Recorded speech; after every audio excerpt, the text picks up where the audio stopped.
유타주 솔트레이크 시티 컨퍼런스 센터에서 열리고 있는 이 모임은 예수 그리스도 후기 성도교회의 제192차 반년차 대회 일요일 오전 모임입니다.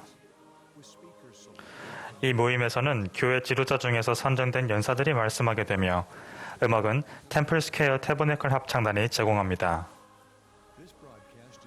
이 방송은 공공 서비스의 일환으로 보니빌 디스트리뷰션이 제공합니다. 사면 동의 없이는 이 프로그램을 복제, 녹화, 인쇄하거나 다른 방법으로 사용할 수 없습니다. 교회 제1회장단 제2보좌인 헨리 아이어링 회장이 이 모임을 사회합니다.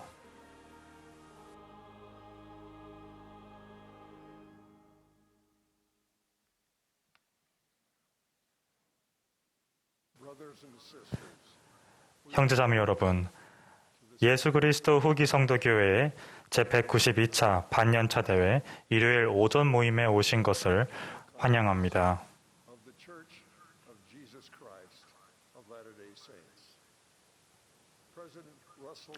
이 대회는 러셀 앱 넬슨 회장님께서 감리하시며 그분의 요청에 따라 제가 이 모임을 사회하겠습니다.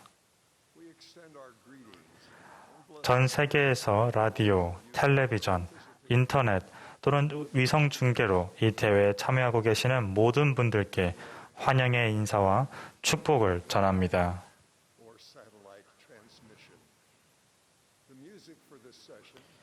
이 모임의 음악은 템플 스퀘어 태버네클 합창단이 제공하겠습니다.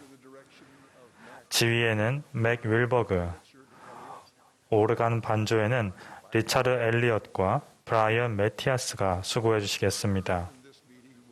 합창단이 모임의 시작을 알리며 위대하셔라 주님의 경륜을 불렀고 이제 With Songs of Praise를 부르겠습니다. 계획이로는 어제 오후에 70인 총괄예고원에서 해임되신 웨더포드 T. 클레이튼 장로님께서 해주시겠습니다.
Heavenly Father, 사랑하는 하나님 아버지, 저희는 기쁜 마음으로 당신 앞에 함께 모였습니다.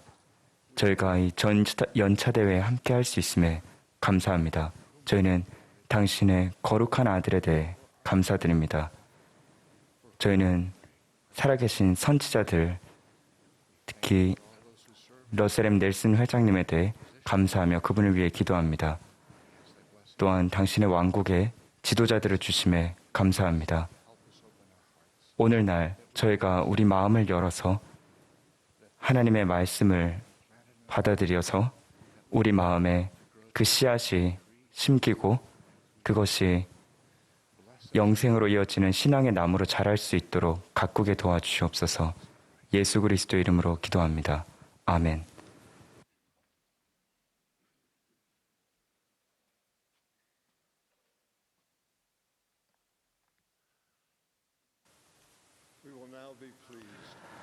이제 12세라도 정원회의 제프리 R. 홀런드 장로님의 말씀을 듣겠습니다.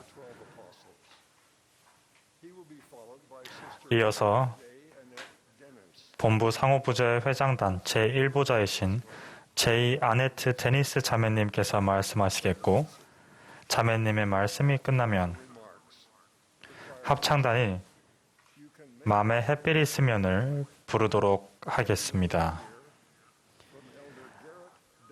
그리고 나서 12사도 정원회의 게리 W. 공 장로님께서 말씀하시겠습니다. 그분의 말씀 뒤에는 어제 70인 총관리학원에서 해임되신 조셉 W. 시타티 장로님께서 말씀하시도록 하겠습니다. 홀런드 장로님.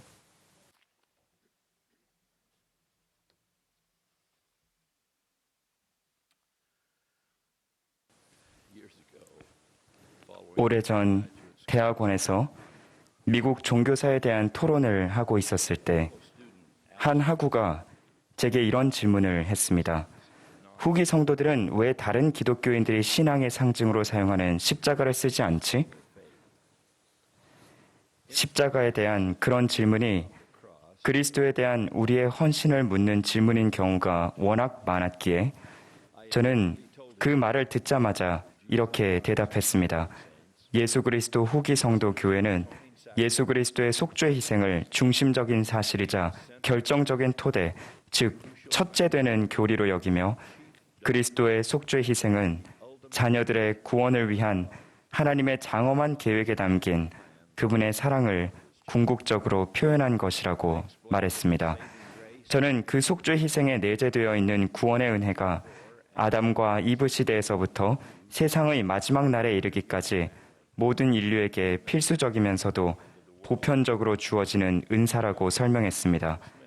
또한 모든 것은 단지 예수 그리스도의 속죄에 부속되어 있을 뿐이라고 한 선지자 조셉 스미스의 말씀을 인용했습니다. 그리고 예수님이 탄생하시기 600년 전 니파이가 기록한 내용을 읽어주었습니다. 천사가 내게 일러 이르되 보라 하기로 내가 보고는 하나님의 어린 양을 보았나니 그가 십자가 위에 들리어 세상의 죄를 위하여 죽임을 당하시더라. 사랑하고 나누고 권유하겠다는 열정이 최대치였던 저는 읽기를 멈추지 않았습니다. 부활하신 구주께서는 신대륙에 있던 니파의 백성에게 이렇게 말씀하셨습니다. 내 아버지께서 나를 보내신 것은 나를 십자가 위에 들리게 하시며 모든 사람을 내게로 이끌게 하려 하심이라. 이로 인하여 내가 들리웠으니.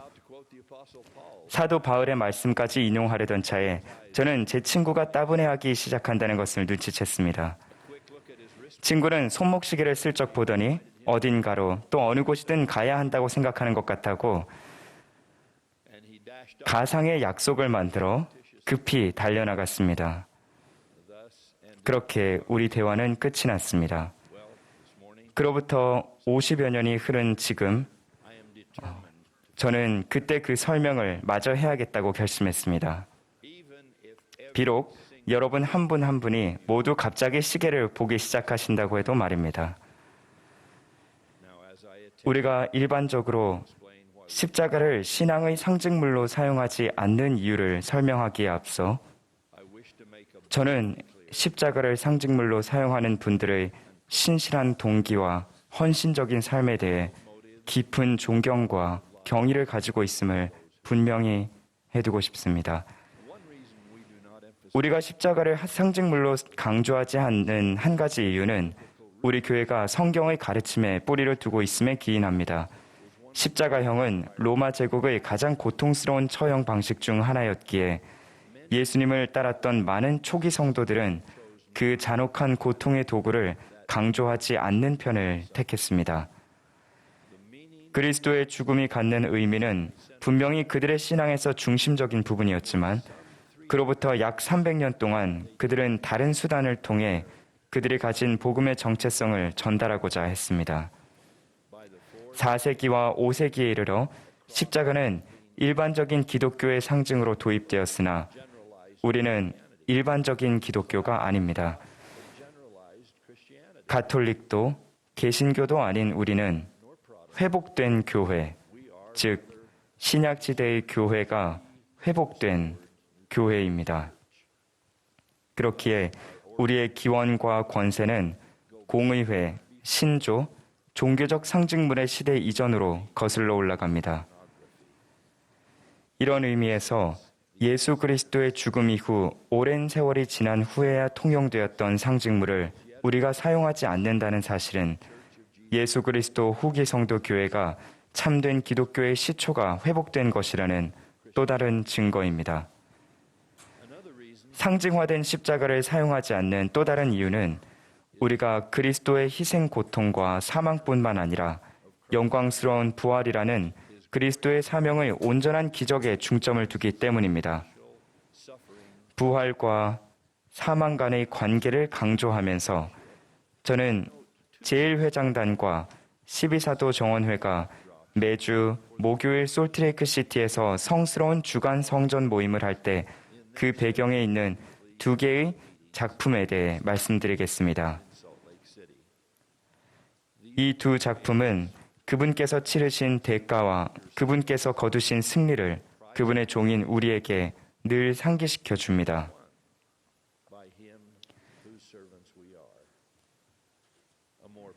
두 부분에 걸친 그리스도의 승리가 더욱 대중적으로 표현된 것은 우리가 사용하는 토르발센의 조각상 이미지입니다. 이것은 영광스럽게 무덤에서 일어나신 부활하신 그리스도의 모습으로 그분께서 십자가에 못 박히셨을 때 입으신 상처도 또렷하게 보여줍니다.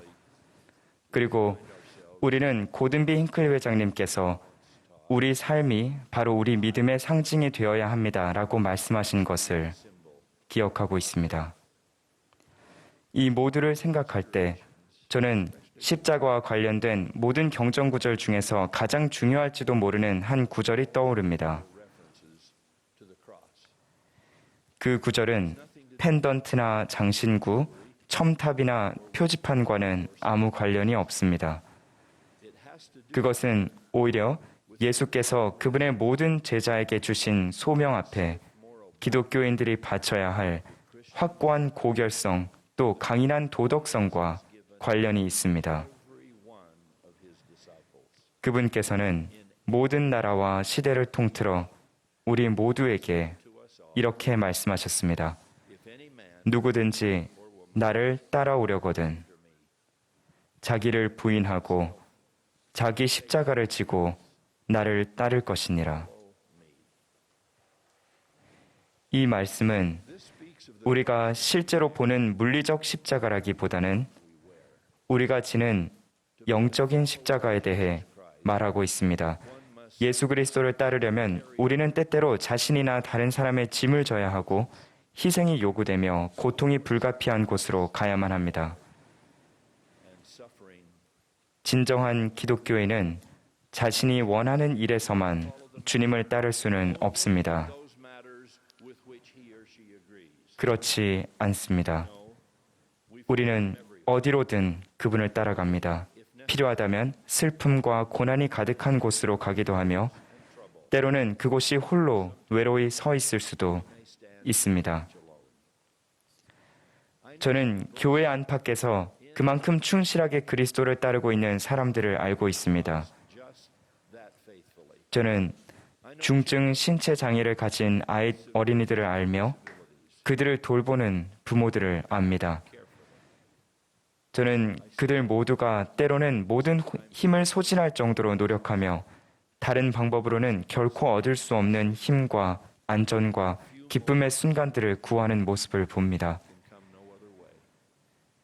저는 사랑하는 동반자와 훌륭한 결혼 생활과 자녀들로 가득한 가정을 갈망하고 또 그러한 축복을 받기에 합당한 많은 독신 성인들을 알고 있습니다.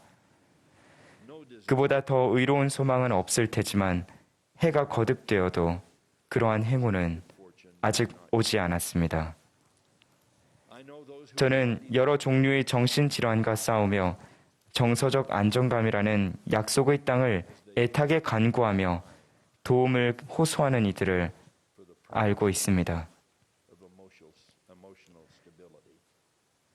저는 극심한 빈곤 속에 살면서도 절망에 굴하지 않고 사랑하는 이들과 도움이 필요한 주변 사람들이 더 나은 삶을 살 수 있도록 도울 기회만을 구하는 사람들을 알고 있습니다.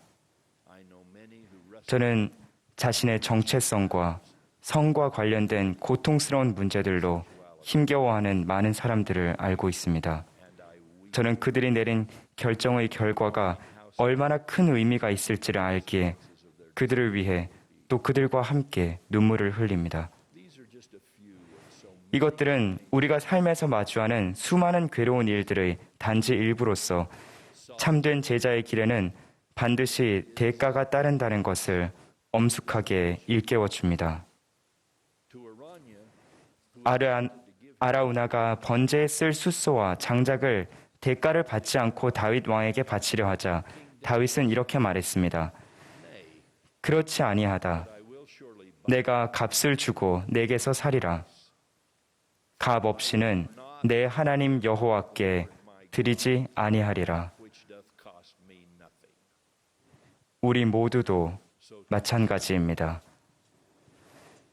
우리의 십자가를 지고 그분을 따를 때 우리가 짊어진 시련의 무게를 통해 다른 사람이 진 짐을 더 잘 이해하거나 그것에 더 주의를 기울이지 않는다면 그것은 진정 비극이 될 것입니다. 구주께서 팔을 활짝 벌리신 채로 못 박히신 것은 남녀노소를 막론하고 모든 인류가 환영받을 뿐만 아니라 구원과 승영으로 이끄시는 그분의 품 안에 안기도록 권유받는다는 것을 은연중에 또 정확하게 묘사하고 있으며 이것은 십자가형의 강력한 역설 중 하나입니다. 고통스러운 십자가형 후에 영광스러운 부활이 온 것처럼 몰몬경의 선지자 야고보의 말과 같이 기꺼이 그리스도를 믿고 그의 죽으심을 깊이 생각하며 그의 십자가를 감내하고자 하는 이들에게는 모든 종류의 축복들이 쏟아집니다. 때때로 그러한 축복들은 일찍 오기도 하고 또 늦게 오기도 하지만 우리의 개인적인 비아 돌로로사, 즉 고난의 길에 놀라운 결말은 주님께서 그런 축복이 온다고 직접 약속하셨다는 것입니다. 그 축복들을 받기 위해서 우리가 한결같은 마음으로 절대로 흔들리거나 물러서지 않기를, 십자가가 무겁고 잠시 그 길이 어두워질지라도 우리의 임무 앞에서 주춤거리지 않고 그분을 따를 수 있기를 간구합니다. 여러분의 강인함과 여러분의 충실함에 대해 개인적인 감사를 표합니다.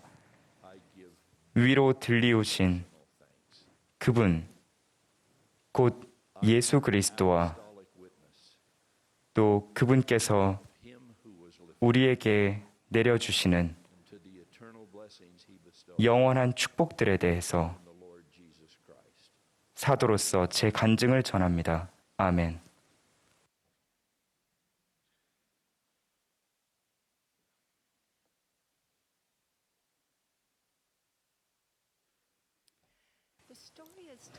잭이라는 사람이 있었습니다. 그에게는 캐시라는 새 사냥개가 있었습니다. 잭은 캐시를 무척이나 자랑스러워했고 캐시가 얼마나 숙련된 개인지 자주 자랑하곤 했습니다. 이를 증명해 보이기 위해 잭은 몇몇 친구들을 초대해 캐시의 재주를 선보이려 했습니다. 수렵장에 도착한 후 잭은 캐시가 주변을 뛰어다닐 수 있게 내려주고는 체크인을 하러 건물 안으로 들어갔습니다. 시작할 시간이 되자 잭은 캐시의 놀라운 실력을 과시하고 싶은 마음이 간절했습니다. 그러나 캐시의 행동이 심상치 않았습니다. 보통 잭의 명령을 너무도 기꺼이 따랐던 캐시가 잭이 시키는 것을 아무것도 하지 않은 채 주인 옆에만 붙어 있으려 하는 것이었습니다. 그런 캐시에게 불만스럽고 당황하고 화가 난 잭은 곧 친구들에게 이만 집에 가는 게 좋겠다고 말했습니다. 캐시가 트럭 뒷칸으로 올라가지도 않으려 하자 인내심이 바닥난 잭은 캐시를 들어올려 이동형 계집으로 밀어넣었습니다. 그는 함께 있던 친구들이 집에 오는 내내 개의 행동을 놀려대자 크게 성을 내었습니다. 잭은 어째서 캐시가 그렇게 행동했는지 이해할 수 없었습니다. 캐시는 잘 훈련된 개인데다 지금껏 잭에게 기쁨을 주고 충성을 다하고자 했었기 때문입니다. 집에 도착한 잭은 여느 때처럼 캐시가 혹시 부상을 당했는지 또는 까끌거리는 씨앗이나 진드기가 붙어있는지 살펴보았습니다. 그가 캐시의 가슴에 손을 대자 무언가 축축한 것이 느껴졌고 그의 손에는 피가 흥건하게 묻어나왔습니다. 부끄러우면서도 소스라치게 놀란 그는 캐시의 복장뼈가 드러날 만큼 길고 넓게 베인 상처를 발견했습니다. 오른쪽 앞다리에도 뼈가 보일 만한 상처가 보였습니다. 잭은 캐시를 부여안고 울기 시작했습니다. 자신이 캐시를 얼마나 잘못 판단하고 대했는지에서 오는 수치심으로 견딜 수가 없었습니다. 캐시가 그날 평소답지 않게 행동했던 것은 부상을 당해서였습니다.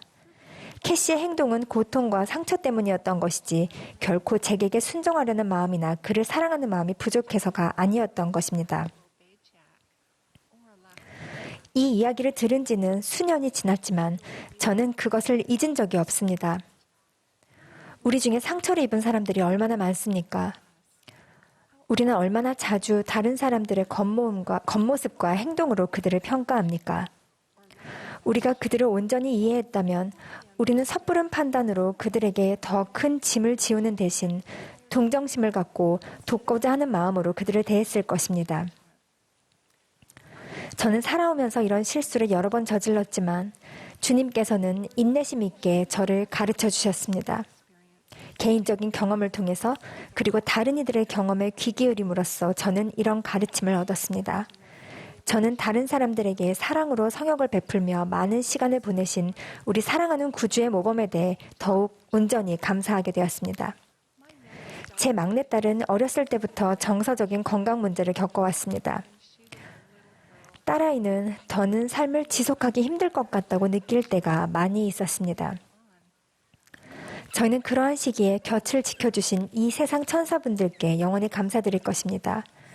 그분들은 그 아이와 함께 앉아서 그 아이의 말을 들어주고 함께 눈물을 흘려주고 특별한 은사와 영적 이해를 나누며 그 아이와 사랑의 관계를 맺으셨습니다. 그러한 사랑이 깃들 때면 양쪽 모두의 짐이 가벼워지곤 했습니다. 조셉 B. 워슬렌 장로님은 고린도 전설을 인용하시며 이렇게 말씀하셨습니다. 내가 사람의 방언과 천사의 말을 할지라도 사랑이 없으면 소리나는 구리와 울리는 꽹과리가 되고, 그분은 이렇게 말씀을 이으셨습니다. 이 새로운 성도들에게 주는 바울의 메시지는 간결하고 직설적입니다. 즉 사랑이 없으면 어떤 일을 하더라도 별 차이가 없다는 것입니다. 여러분이 방언을 말하고 예언의 은사를 지니고 모든 비밀을 이해하고 모든 지식을 지닐 수 있으며 산을 옮길 만한 신앙이 있다 하더라도 사랑이 없으면 그것은 여러분에게 아무 유익이 되지 않을 것입니다. 이 사랑은 그리스도의 순수한 사랑입니다. 구주께서는 그 사랑을 몸소 실천하셨습니다. 요한복음에는 이렇게 나옵니다. 너희가 서로 사랑하면 이로써 모든 사람이 너희가 내 제자인 줄 알리라. 우리 교회 지도자들은 자애와 단합, 사랑, 친절, 동정심, 용서, 그리고 자비에 관해 수많은 말씀을 전하셨습니다. 저는 구주께서 우리에게 더 높고 더 거룩한 방식으로 생활하도록 권유하고 계신다고 믿습니다. 그것은 모두가 자신이 정말로 무리에 속하고 필요한 존재라고 느끼게 하는 바로 그분의 사랑의 방식입니다. 우리는 다른 사람들을 사랑하고 판단하지 말라는 명을 받습니다. 그 무거운 짐을 내려놓으십시오. 판단하는 것은 우리가 질 짐이 아닙니다. 대신 우리는 구주의 사랑과 동정심의 멍에를 맬 수 있습니다. 수고하고 무거운 짐진 자들아 다 내게로 오라. 내가 너희를 쉬게 하리라. 나의 멍에를 메고 내게 배우라. 이는 내 멍에는 쉽고 내 짐은 가벼움이라. 구주께서는 죄를 용납하지 않으시지만 우리가 회개할 때 사랑과 용서를 베푸십니다. 간음죄로 잡힌 여인에게 그분께서는 이렇게 말씀하셨습니다. 나도 너를 정죄하지 아니하노니 가서 다시는 죄를 범하지 말라. 그분께서 어루만져 주신 이들은 그분의 사랑을 느꼈으며 그 사랑은 그들을 치유하고 변화시켰습니다. 그분의 사랑은 그들이 자신의 삶을 변화시키고자 하는 마음을 갖게 되었습니다. 그분의 방식대로 생활하면 기쁨과 평화를 얻을 수 있기에 그분은 다른 사람들에게 온화하고 친절하고 사랑하며 살라고 권유하셨습니다. 게리 스티븐슨 장로님이 이렇게 말씀하셨습니다. 우리가 인생의 바람, 폭풍 후 질병, 부상과 맞닥뜨릴 때 우리의 목자이자 우리를 돌봐주는 분이신 주님께서 사랑과 친절로 우리를 양육하실 것입니다. 그분은 우리의 마음을 치유하고 우리의 영혼을 회복시켜 주실 것입니다. 예수 그리스도를 따르는 사람으로서 우리도 그렇게 해야 하지 않겠습니까? 구주께서는 우리에게 당신께 배우고 우리가 본 바 당신께서 행하신 것을 행하라고 명하십니다. 그분은 순수한 사랑, 즉 자의 그 자체이십니다. 우리가 그분께서 우리에게 명하시는 것을 행하는 법을 점차 배워나갈 때 의무감이나 받을 수도 있는 축복 때문이 아니라 순전히 구주와 하나님 아버지에 대한 사랑으로 그렇게 한다면 그분의 사랑이 우리를 통해 다른 사람들에게 전해질 것입니다. 또한 그 사랑으로 그분께서 명하시는 모든 일을 하는 것이 가능해질 뿐만 아니라 그 일은 훨씬 쉽고 가볍게 될 것이며 우리가 상상하는 것보다 더욱 기쁜 일이 될 것입니다. 이렇게 하는 데는 연습이 필요할 것입니다. 저처럼 여러 해가 걸릴 수도 있습니다. 하지만 우리가 행하는 일의 동기가 사랑이 되기를 바라기만 해도 그분께서는 그 바람이 씨앗이 되게 하시어 결국 가장 감미로운 열매가 가득 열린 아름다운 나무가 되게 하실 수 있습니다. 우리가 좋아하는 한 찬송가에는 이런 가사가 나옵니다. 불완전한 내가 누구를 판단하리요. 고요한 마음속에 눈에 보이지 않는 슬픔이 숨어 있나니. 우리 중 누구에게 보이지 않는 슬픔이 있을까요?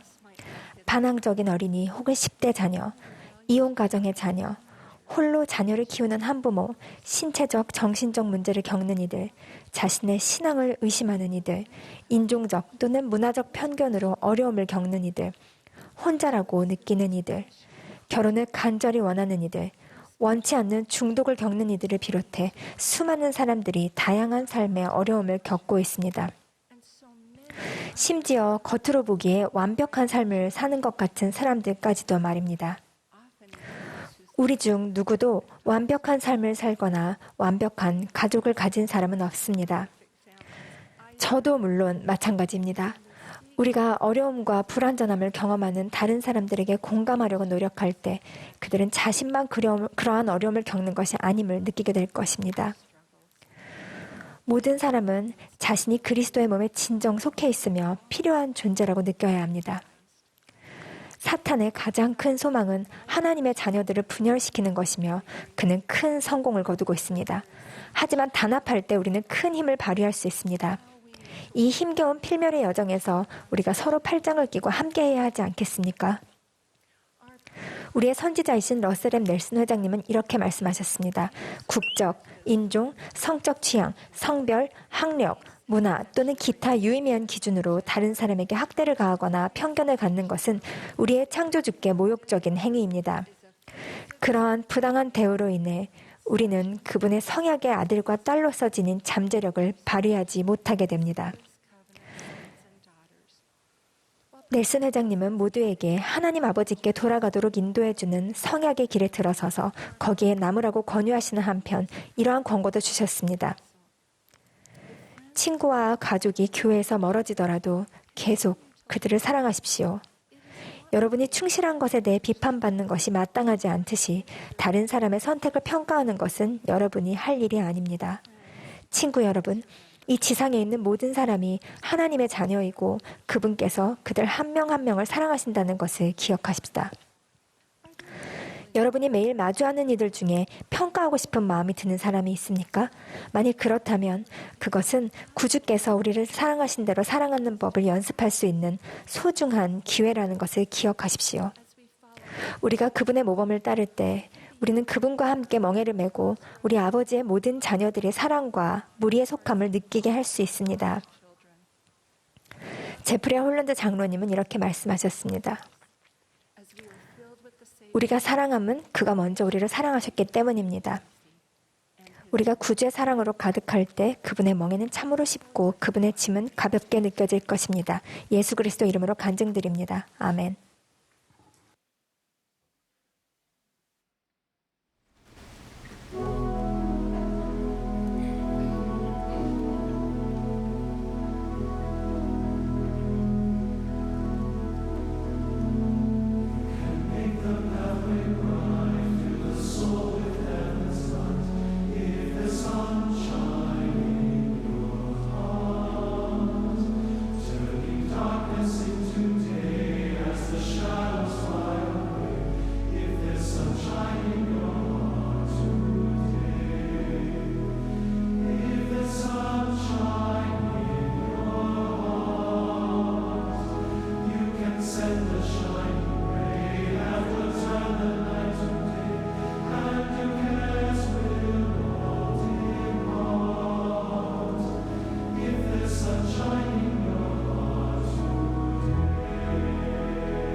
Friends, dear brothers and sisters, 사랑하는 친구와 형제 자매 여러분, 그 후로 영원히 행복하게 살았더라라는 말을 믿었거나 믿고 싶었던 때를 기억하십니까?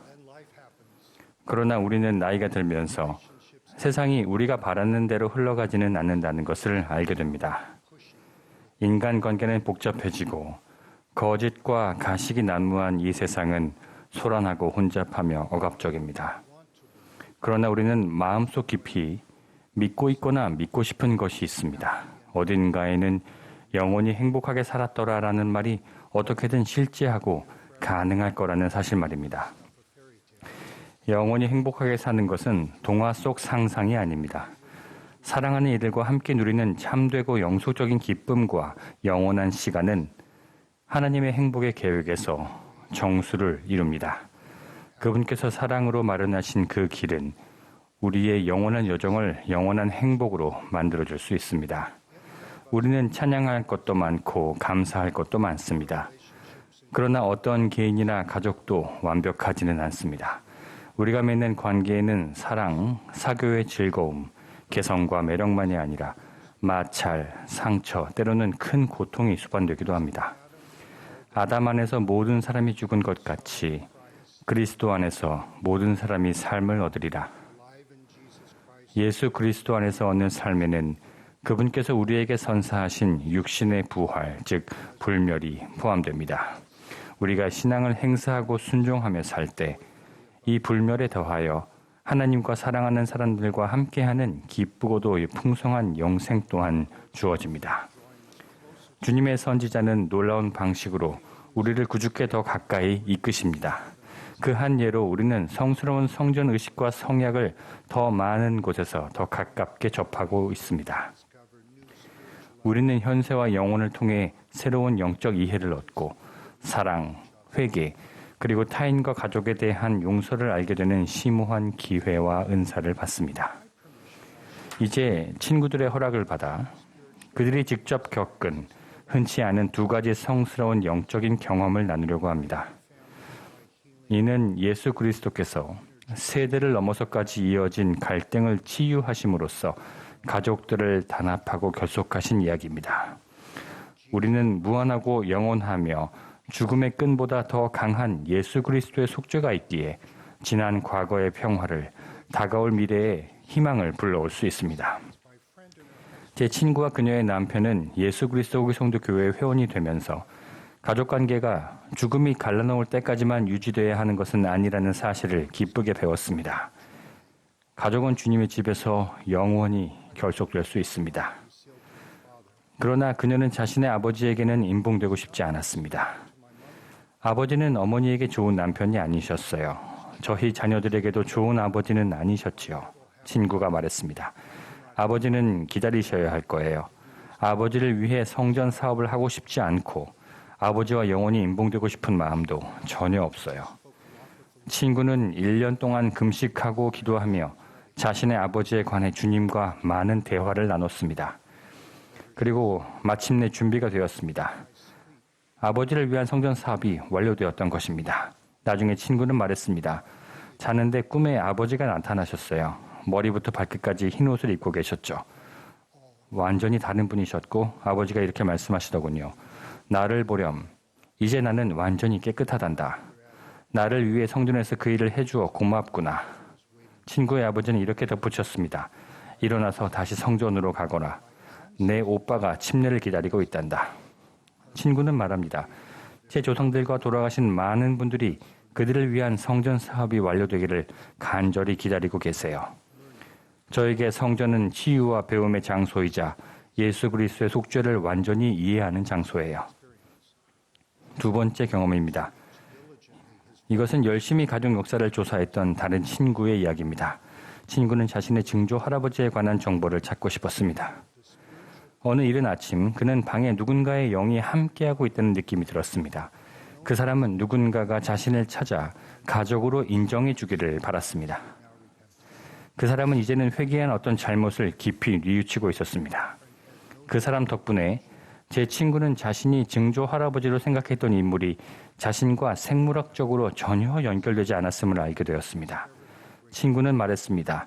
다시 말해서 제가 증조 할아버지를 찾았는데 그분은 우리 가족 기록상 증조 할아버지로 되어 있던 그분이 아니었던 겁니다. 친구의 가족 관계는 분명히 밝혀졌습니다. 친구는 말했습니다. 마음이 가뿐하고 편안했습니다. 내 뿌리와 가족에 대해 올바로 아는 것은 정말 중요합니다. 친구는 생각에 잠겨 이렇게 말합니다. 가지 하나가 휘었다고 나쁜 나무가 되는 것은 아니에요. 어떤 모습으로 이 세상에 오는가 보다 어떤 사람으로 세상을 떠나는가가 더 중요하죠. 거룩한 경전에는 그리고 영의 세계에서 살고 있는 이들을 포함하여 개인적인 치유와 화평에 관한 성스러운 경험에는 5가지 교리적 원리가 분명하게 나타납니다. 첫째, 하나님의 구속과 행복의 계획에서 중심이 되시는 예수 그리스도께서는 당신의 속죄를 통해 우리가 충만한 기쁨을 받을 수 있도록 우리의 영과 육을 결합하여 다시는 나누지 않게 하시리라고 약속하셨습니다. 둘째, 그리스도와 하나가 된다는 뜻으로도 이해할 수 있는 속죄는 우리가 신앙을 행사하고 회개의 열매를 맺을 때 주어집니다. 필멸의 세계에서처럼 불멸의 세계에서도 그렇습니다. 성전의식 그 자체가 우리나 영의 세계에 있는 이들을 달라지게 하는 것은 아닙니다. 그러나 이 신성한 의식들은 주님과 성결하게 하는 성약을 맺을 수 있게 하고 이를 통해 우리는 그분과 그리고 다른 사람들과 화합할 수 있습니다. 우리는 예수 그리스도께서 우리에게 베푸신 은혜와 용서를 느낄 때 온전한 기쁨을 누립니다. 또한 그 은혜와 용서의 기적을 서로 베풀 때 우리가 받은 자비 그리고 우리가 베푸는 자비는 삶의 불공정함을 공의롭게 할 수 있습니다. 셋째, 하나님은 우리를 완벽하게 아십니다. 하나님은 업신여김을 받거나 속지 않으실 것입니다. 완벽한 자비와 공의로 그분은 겸손한 이들과 뉘우치는 이들을 안전한 팔로 감싸 안으십니다. 선지자 조셉 스미스는 커틀랜드 성전에서 시현을 통해 자신의 형 엘빈이 해 왕국에서 구원받는 모습을 보았습니다. 선지자 조셉은 무척 놀랐습니다. 엘빈은 침례의 구원 의식을 받지 못하고 세상을 떠났기 때문이었습니다. 주님은 위안을 주는 말씀으로 그 이유를 설명하셨습니다. 나 주는 모든 사람을 그들의 행위에 따라 그들 마음의 소원에 따라 심판할 것임이니라. 우리의 영혼에는 우리의 행위와 소원이 기록됩니다. 감사하게도 산자와 죽은 자는 하나님의 집의 의식에 순종함으로써 그리고 그리스도의 속죄를 통해 구속함을 받는다는 것을 우리는 압니다. 영의 세계에서는 죄짓고 범법한 사람도 회개할 기회를 얻습니다. 반면 의도적으로 악을 선택하는 사람, 의식적으로 회개를 미루는 사람, 또는 쉬운 회개를 꾀하며 미리 계획하거나 알아둔 방법으로 계명을 어기는 사람은 하나님께 심판받을 것입니다. 또한 자신의 모든 허물을 명백히 상기함으로써도 심판받을 것입니다. 토요일에 고의로 죄를 지은 뒤 일요일에 성찬을 취하며 저절로 죄가 용서되기를 바랄 수는 없습니다.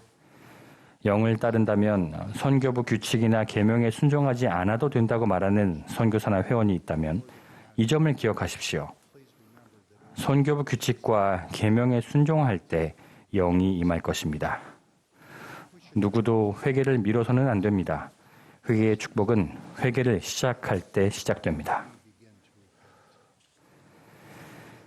넷째, 구원 의식이 필요하지만 직접 받을 수는 없는 이들을 위해 우리가 성전에서 대리 의식을 행할 때 주님은 우리에게 더욱더 그분과 같이 될 신성한 기회를 주십니다.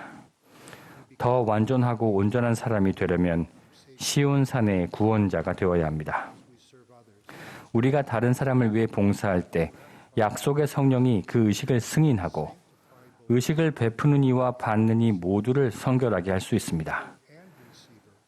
의식을 베푸는 사람과 받는 사람은 시간이 흐르며 아브라함과 이삭, 야곱에게 약속된 축복들을 받으며 변화의 성약을 맺고 거기에 깊이를 더해갈 수 있습니다.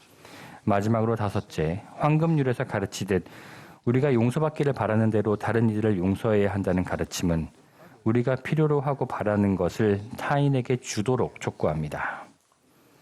때로 우리는 누군가를 기꺼이 용서하고자 할 때 그 사람뿐만 아니라 우리도 회개하고 용서받을 수 있음을 믿게 됩니다.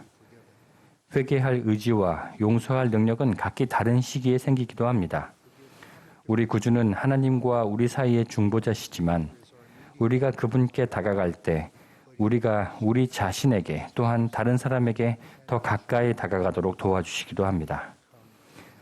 특히 상처와 고통이 깊을 때는 관계를 회복하고 마음을 치유하기가 어렵습니다. 어쩌면 우리 힘만으로는 불가능한 일일 수도 있습니다. 그러나 하늘은 우리가 가진 것보다 더 큰 힘과 지혜를 주시어 붙잡을 때와 내려놓을 방법을 알 수 있게 하십니다. 우리는 혼자가 아님을 깨달을 때 덜 외롭습니다. 우리 구주께서는 언제나 이해하십니다. 구주의 도움으로 우리는 우리의 교만과 상처, 죄를 하나님께 맡길 수 있습니다. 처음에 우리가 어떻게 느끼는지에 상관없이 우리는 그분께서 우리 관계를 온전하게 하실 것을 신뢰할 때 더욱더 온전해집니다. 온전한 시각과 완벽한 이해력을 지니신 주님께서는 당신께서 용서할 사람을 용서하십니다. 온전하지 않은 우리는 모든 사람을 용서해야 합니다. 우리가 구주께 가까이 나아갈수록 우리는 우리 자신보다 다른 사람에게 더 집중하게 됩니다. 판단은 덜 하고 용서는 더 하게 됩니다. 그분의 공덕과 자비, 은혜를 신뢰할 때 우리는 논쟁과 분노, 학대, 유기, 불공정, 그리고 필멸의 세상에서 육신에 수반되곤 하는 신체적, 정신적 어려움으로부터 자유로워질 수 있습니다. 영원히 행복하게 살았더라라는 말은 모든 관계가 행복하고 영원하리라는 의미가 아닙니다. 그러나 사탄이 결박당하는 복천년이 오면 서로 사랑하고 이해하고 문제를 해결하는 데 필요한 시간과 그렇게 하기 위한 놀라운 방법이 주어질 것입니다. 그러면서 우리는 영혼을 준비할 것입니다.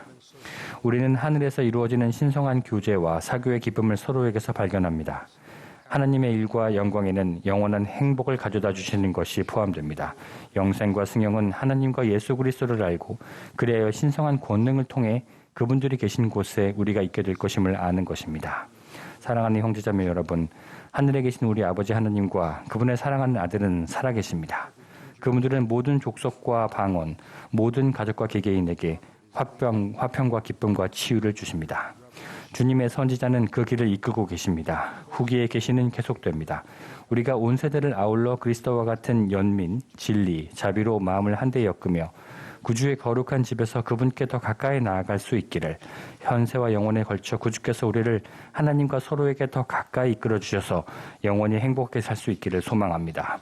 그것은 예수 그리스도 안에서 가능하며 예수 그리스도 안에서 참됩니다. 예수 그리스도의 이름으로 말씀드립니다. 아멘.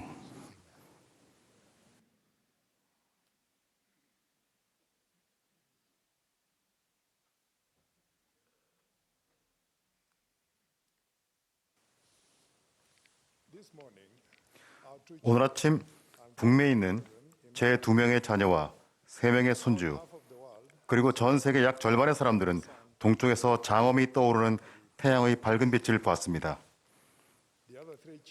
아프리카에 있는 저의 나머지 3 자녀와 7명의 손주, 그리고 전 세계의 나머지 절반은 태양이 서쪽 지평선 너머로 가라앉으며 어둠이 서서히 다가오는 것을 보았습니다. 낮과 밤이 시작되는 이 시간을 초월한 불변성은 우리가 바꿀 수 없는 우리 삶을 지배하는 현실을 매일 상기시켜 줍니다. 우리가 행하는 것을 이러한 영원한 현실에 순응하고 맞춰 나갈 때 우리는 내면의 평화와 화합을 경험합니다. 그렇게 하지 않을 때 우리는 불안정하게 되며 일은 우리가 기대한 대로 이루어지지 않습니다. 낮과 밤은 하나님께서 지상에 살았던 모든 사람에게 주신 패턴의 한 가지 예입니다. 즉, 있는 그대로의 사물에 관한 예입니다. 우리가 자신의 욕망에 따라 이것을 타협하고 도피할 수 없다는 점은 인간 존재에 대한 절대적인 진리입니다. 저는 아프리카에서 연차대회 참석을 위해 비행기를 탈 때마다 하루 안에 생체 시계를 10시간 전으로 다시 설정하는 경험을 하며 매번 이 점을 상기하게 됩니다. 우리는 주의를 기울일 때 하나님 아버지께서 우리 삶을 다스리는 진리들에 대한 충분한 증거를 주셨음을 보게 됩니다. 이를 통해 우리는 그분을 알게 되고 평화와 기쁨의 축복을 누릴 것입니다. 선지자 조셉 스미스를 통해 주님의 영은 이렇게 확언했습니다. 그리고 또 너희가 속임을 받지 않도록 내가 범사에 있어 한 가지 규범을 너희에게 주리니 이는 사탄이 땅에 널리 퍼져 있어 민족들을 속이며 나아감이라.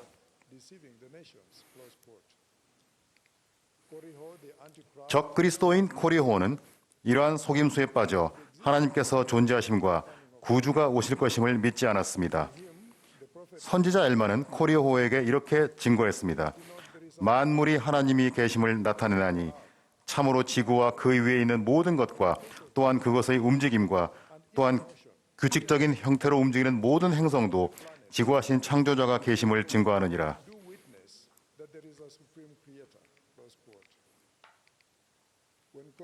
코리호가 믿기 전에 표적을 구하자 엘마는 그가 치심을 입어 말 못하는 자가 되게 하였습니다.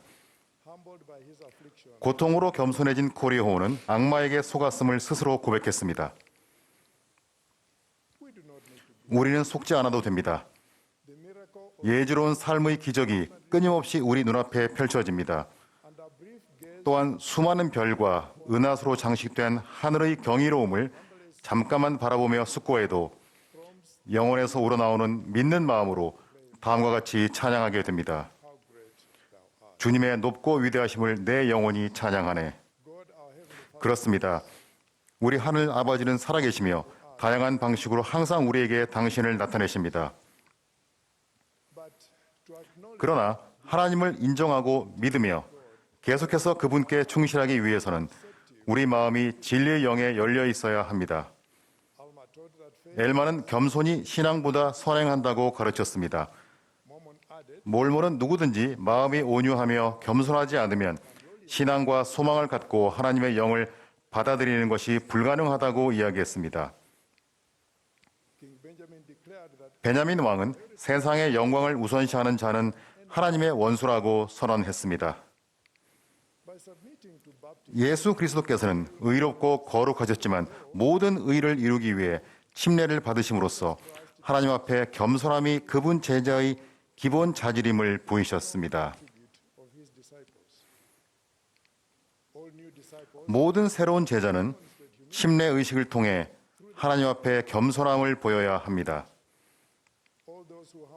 다시 말해 하나님 앞에 자신을 겸손히 낮추고 침례받기를 원하며 상한 마음과 통회하는 심령으로 나아온 모든 사람은 침례로서 그의 교회에 받아들여질 것입니다. 겸손을 통해 그리스도의 제자는 회개와 순종을 소망하게 됩니다.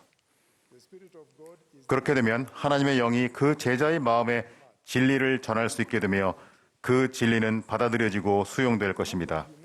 이 마지막 날에 다음과 같은 사도 바울의 예언이 성취되는 가장 큰 요인은 겸손이 부족하기 때문입니다. 사람들이 자기를 사랑하며 돈을 사랑하며 자랑하며 교만하며 비방하며 부모를 거역하며 감사하지 아니하며 거룩하지 아니하며 무정하며 원통함을 풀지 아니하며 모함하며 절제하지 못하며 사나우며 선한 것을 좋아하지 아니하며 구주께서 당신께 대해 배우라고 하신 권유는 세속의 유혹에서 돌아서서 마음에 온유하고 겸손하신 그분과 같이 되라는 권유입니다. 그렇게 되면 우리는 그분의 멍에를 매게 되고 그것이 쉽다는 것을 깨달을 수 있습니다. 넬슨 회장님이 반복해서 전하신 감동적인 가르침처럼 우리는 제자의 길이 무거운 짐이 아니라 기쁨임을 깨달을 수 있습니다. 그리스도와 그분의 방식에 대해 배우면 우리는 그분을 알고 사랑하게 됩니다. 그리스도께서는 우리가 겸손한 태도를 지닐 때 온 마음과 목숨과 뜻을 다해 하나님 아버지를 알고 사랑하는 것이 실제로 가능하며 다른 사람을 자기 자신같이 아낌없이 사랑하는 것이 진실로 가능함을 모범으로 보여주셨습니다. 그리스도께서 당신의 뜻과 육신을 모두 제단에 올리셨던 지상에서의 성역은 그분 복음의 토대가 되는 이 두 원리를 적용한 본보기였습니다. 이 두 가지 원리는 나 자신이 아닌 다른 사람에게 초점을 맞추며 개인적인 만족이나 영광 추구가 아닌 다른 사람에 대한 이해와 공감에 대한 것입니다. 놀랍게도 이것의 아이러니는 우리가 최선을 다해 하나님과 이웃을 사랑할 때 완전한 평안과 기쁨을 느끼며 하나님의 아들과 딸이라는 자신의 진정한 신성한 가치를 발견할 수 있게 된다는 것입니다.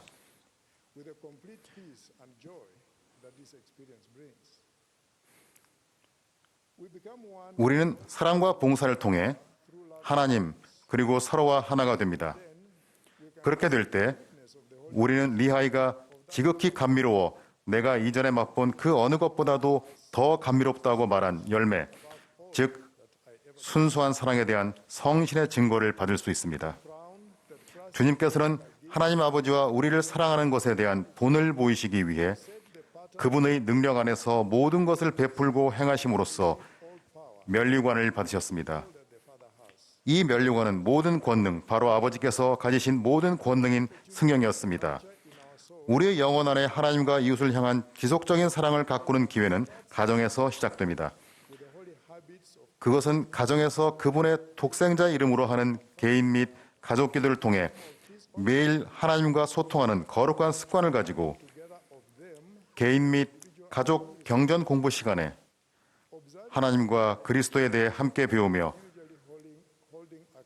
안식일을 함께 지키고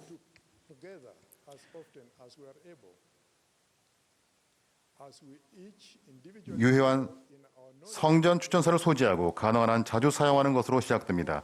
우리가 저마다 하나님과 그분의 아들을 더 잘 알고 사랑하게 될 때 우리는 서로에 대해 더 감사하고 사랑하게 됩니다. 가족이 아닌 타인을 사랑하고 봉사하는 우리의 능력이 크게 향상됩니다. 가정은 우리가 오래 지속되고 기쁨을 주는 제자로서의 삶을 발전시키고 시험하는 진정한 정련의 장이 됩니다.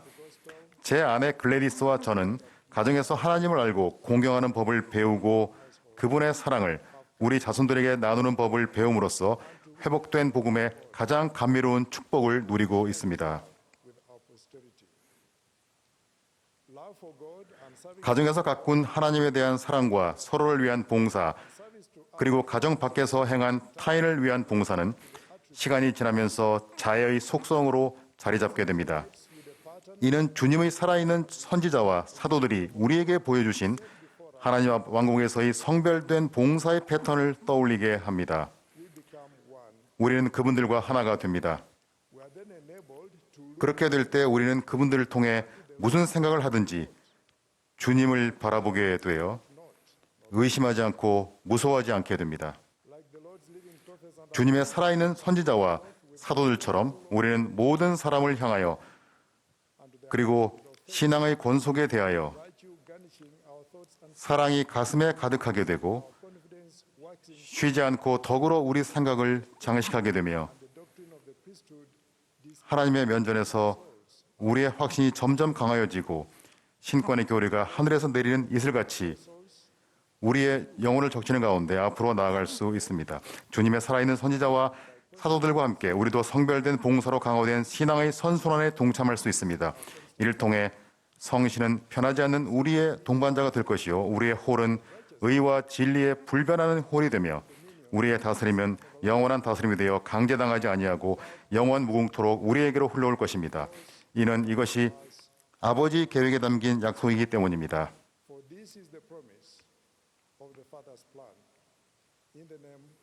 예수 그리스도의 이름으로 말씀드립니다. 아멘.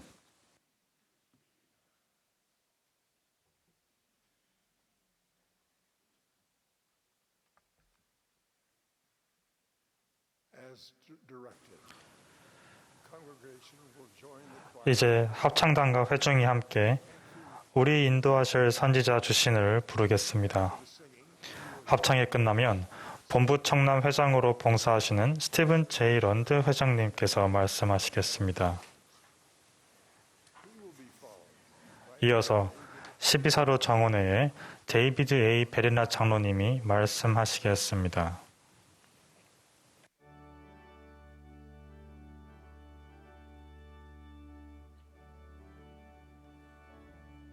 This is the Sunday morning session of the 192nd Semi-Annual General Conference of the Church of Jesus. 이 모임은 예수 그리스도 후기 성도교회의 제192차 반년차 대회 일요일 오전 모임입니다.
지난 여름 전 세계 20만 명 이상의 우리 청소년들은 수백 곳에서 일주일 동안 진행된 청소년의 힘을 위하여, 즉 FSY 대회에 참석해 신앙을 키웠습니다. 전 세계적 유행병으로 인한 격리 규제가 완화된 지 얼마 되지 않은 상황에서 대회 참석은 많은 이들에게 주님을 믿는 신앙의 행위였습니다.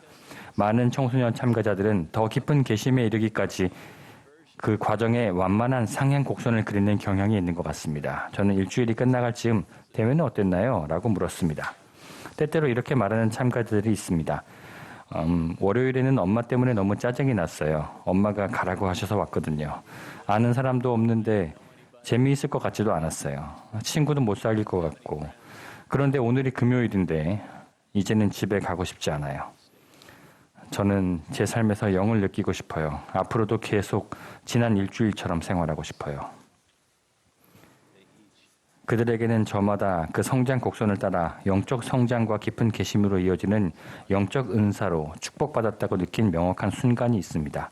저 또한 이번 여름 FSY 대회에서 하나님의 영이 이들 청소년 각자의 마음속 의로운 소망에 계속 응답하시는 것을 보면서 변화되었습니다. 그들은 한 주 동안 하나님의 보호 안에서 그분을 신뢰할 용기를 얻었습니다. 바다를 항해하는 반짝이는 강철로 만들어진 선박의 선체처럼 우리는 영적으로 부식될 수 있는 환경에서 살고 있습니다. 가장 빛나는 신념조차 조심해서 관리하지 않으면 녹슬고 부식하여 부스러져 버릴 수 있듯이 말입니다. 우리 신념의 불꽃을 유지하기 위해서 우리는 무엇을 할 수 있을까요? FSY 대회, 야영, 성찬식, 선교사과 같은 경험을 통해 우리는 상대적으로 평온한 장소에 대한 영적 발견을 얻고 성장의 곡선을 그리며 우리의 간증을 강화할 수 있습니다. 그렇다면 미끄러져 뒤로 후퇴하지 않고 그곳에 남아 그리스도를 믿는 굳건함을 지니고 힘써 앞으로 나아가려면 우리는 무엇을 해야 할까요? 우리를 그곳에 이르게 해주었던 일들, 즉 자주 기도하고 경전에 몰두하고 진실한 마음으로 봉사하는 일 등을 계속해야 합니다. 어떤 이들에게는 성찬식에 참석하는 것도 주님에 대한 신뢰를 행사해야 하는 일일 수도 있습니다. 하지만 일단 성찬식에 참석하면 주님의 성찬이 가져다주는 치유의 힘, 복음 원리 교육, 그리고 교회 공동체의 보살핌을 통해서 영적으로 고양되고 강화될 수 있습니다. 함께 대면하여 모일 때 받게 되는 힘은 어디서 옵니까? FSY 대회에서 20여만 명의 우리 청소년들은 두세 사람이 그분의 이름으로 모이는 곳에 주님이 함께 하신다는 간단한 원리 아래에 모여 복음과 경전을 공부하고 적용하며 함께 찬송하고 기도하고 그리스도 안에서 평안을 찾으며 구주에 대해 더 잘 알게 되었습니다. 이는 영적 깨우침을 위한 강력한 처방입니다. 이제 세계 곳곳에서 대회에 참석했던 이 청소년들은 소란스러운 세상의 무분별한 영향력에 휩싸일 때에도 계속해서 여호와를 신뢰한다는 것이 무엇을 의미하는지 알고 집으로 돌아갔습니다. 우리는 조용한 곳에서 경전을 펴고 사색함으로써 그분의 말씀을 들을 수 있습니다. 하지만 자기중심적인 사고로 흐릿해진 시야와 흔들리는 확신 속에서 주위를 흩트리는 세상의 동료 가운데서도 그분의 말씀을 듣기 위해 노력하며 제자의 길을 걸을 수 있어야 합니다. 의심할 여지 없이 우리 청소년들은 도덕성이 표류하는 이 시기에도 자신의 간증을 굳게 지키겠다고 단호히 결심하는 영웅적인 면모를 보여주었습니다. 교회 활동을 통해 형성된 이 가속도에 힘을 싣기 위해서 가족이 할 수 있는 일은 무엇일까요? 저는 예전에 스테이크 청년 회장의 남편으로 봉사했습니다. 어느 날 밤 아내가 예배당에서 그 다음 주에 있을 청년 야영 참석을 준비하는 부모와 딸들을 위한 노변의 모임을 진행하는 동안 저는 예배당 입구에 쿠키를 진열하는 임무를 맡았습니다. 아내는 목적지와 준비물을 설명한 후 이렇게 말했습니다. 자, 화요일 아침에 딸들을 버스 탑승장에 내려줄 때 꼭 껴안아 주시고 입을 맞추고 작별 인사를 해주세요. 그 아이들은 돌아오지 않을 테니까요. 누군가가 깜짝 놀라는 소리를 냈습니다. 바로 저였습니다. 돌아오지 않는다고요? 아내는 이렇게 말을 이었습니다.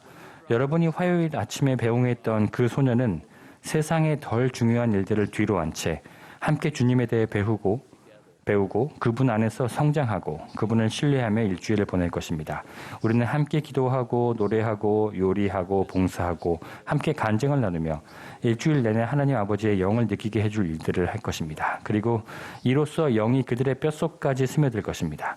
그래서 토요일에 버스에서 내리는 소녀는 여러분이 화요일에 배웅했던 그 소녀가 아닐 것입니다. 그들은 새로운 피조물이 되어 있을 것입니다. 자녀들이 청려 야영에서 도달한 영적 수준을 집에서도 유지하도록 여러분이 도와주신다면 그들은 여러분을 놀라게 할 것입니다. 그들은 계속 변화할 것이고 여러분의 가족도 그럴 것입니다. 시간이 지나 토요일이 되자 그 일은 아내가 예견했던 대로 이루어졌습니다. 제가 텐트를 정리하고 있었을 때 집으로 출발하기 위해 청년들이 함께 모여있던 숲속 원형극장에서 제 아내 목소리가 들렸습니다. 오, 여기들 있었군요. 일주일 내내 여러분을 기다렸어요. 새로워진 소녀 여러분. 시온에 충실한 청소년들은 놀라운 시대를 헤쳐나가고 있습니다. 예언된 혼란이 가득한 이 세상에서 거룩함이 간과되기 쉬운 그 세상의 일부가 되지 않으면서도 그 안에서 기쁨을 찾는 것은 그들에게 특별히 부여된 책임입니다.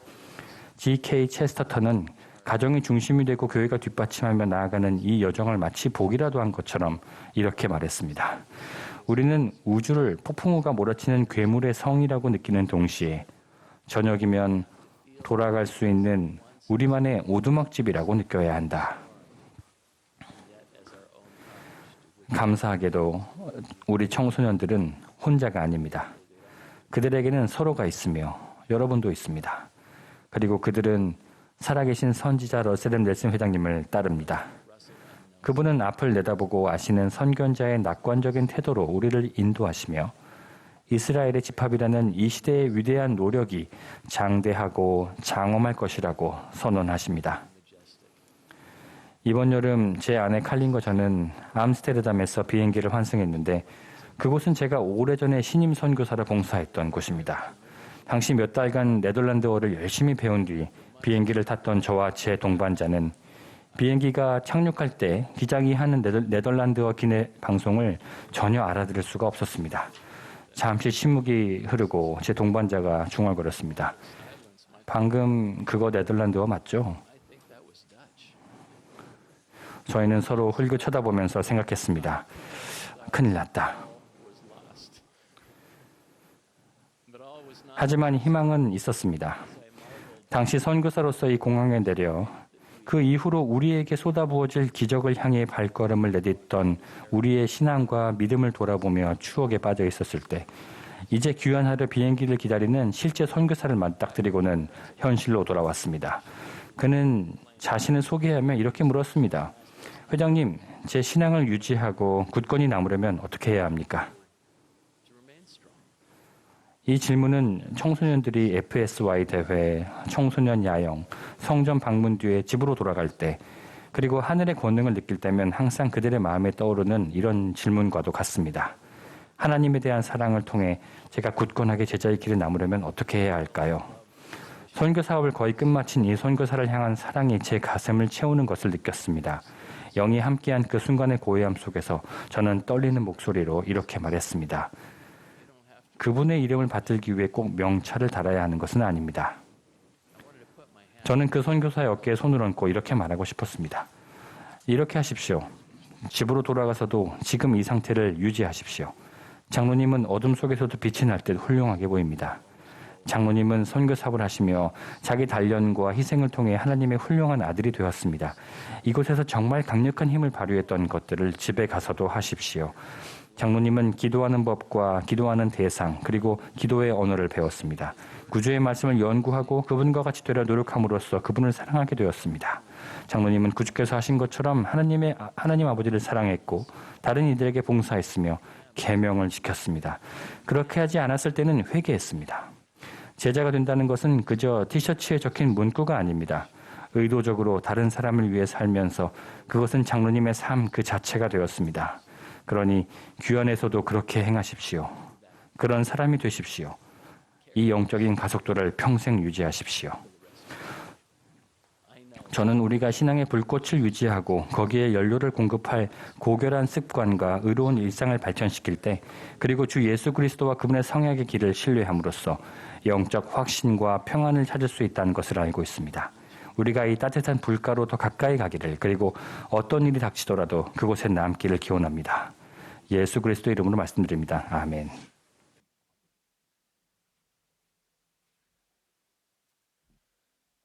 Parables are a defining feature of the Lord Jesus Christ's masterful approach to teaching.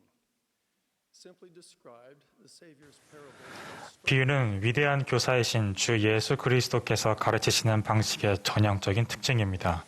구주께서 사용하신 비유를 간단히 정의하자면 영적 진리를 물질적인 것들과 필면의 경험에 빗대어 설명하기 위한 이야기라고 할 수 있습니다. 실제로 신약전서의 복음서에는 하늘의 왕국을 여러 대상에 비유한 가르침이 가득합니다. 겨자씨 한 알, 값진 진주, 포도원의 주인과 품꾼들, 열처녀 등이 그 예입니다. 경전에는 주님께서 갈릴리에서 성역을 행하시는 동안 비유가 아니면 말씀하지 아니하셨던 때가 있었음이 나옵니다. 비유에는 의도하는 의미나 메시지가 대체로 분명하게 나타나진 않습니다. 그 대신 비유 속 이야기에 담긴 신성한 진리는 오직 듣는 이의 하나님을 믿는 신앙, 영적으로 준비된 정도, 배우고자 하는 의지에 비례해서 그 사람에게 전달됩니다. 그러므로 비유에 내포된 진리를 발견하기 위해서는 도덕적 선택 의지를 행사하며 적극적으로 구하고 찾고 두드려야 합니다. 이제 우리가 임금의 혼인잔치 비유에 깃든 중요성을 숙고하는 동안 성신이 우리의 한 명 한 명을 깨우쳐 주기를 간절히 기도합니다.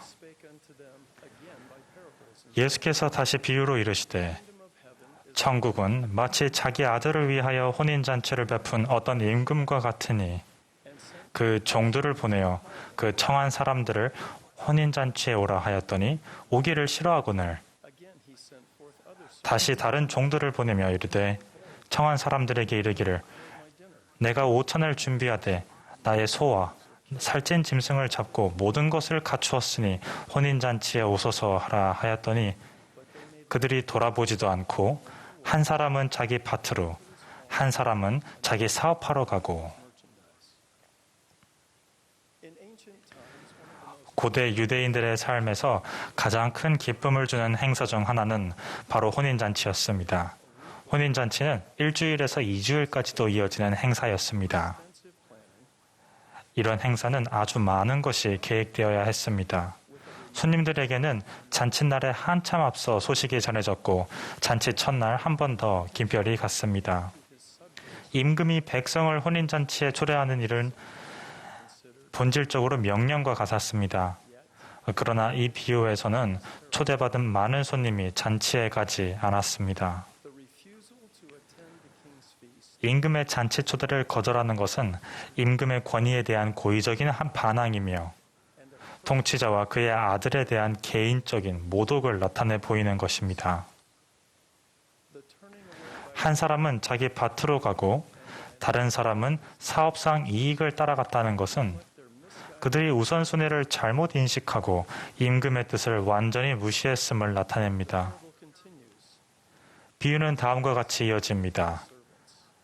이에 종들에게 이르되 혼인잔치는 준비되었으나 청한 사람들은 합당하지 아니하니 내거리 길에 가서 사람을 만나는 대로 혼인잔치에 청하여 오라 한데 종들이 길에 나가 악한 자나 선한 자나 만나는 대로 모두 데려오니 혼인잔치에 손님들이 가득한지라. 그 당시에는 혼인잔치 주인 이 비유에서는 임금이 손님들에게 예복을 제공하는 관습이 있었습니다. 이때 예복이란 장식 없는 소박한 가운으로 모든 참석자가 입게 되는 것이었습니다. 그러면 계급과 신분이 가려져 잔치에 참석한 모든 사람이 동등하게 어우러질 수 있었습니다. 내거리에서 혼인잔치에 초대받은 사람들은 행사에 대비해 적절한 복장을 마련할 시간이나 수단이 없었을 것입니다. 그러므로 임금은 자신의 옷장에 있던 옷을 손님들에게 주었을 것입니다. 모든 사람이 임금의 옷을 입는 기회를 얻게 되었던 것입니다. 임금은 연회장에 들어서며 좌중을 살피다가 곧 눈에 띄는 손님이 한 명 있음을 알아차렸습니다. 그 사람은 혼인 예복 차림이 아니었습니다. 임금은 이 사람을 앞으로 불러 물었습니다. 친구여, 어찌하여 예복을 입지 않고 여기 들어왔느냐 하니 그는 아무 말도 못했습니다. 즉, 임금은 이렇게 물은 것이었습니다. 내가 그대에게 예복을 주었거늘 그대는 왜 그것을 입지 않고 있는가? 그 사람은 당연히 이런 특별한 행사에 걸맞는 차림새가 아니었습니다.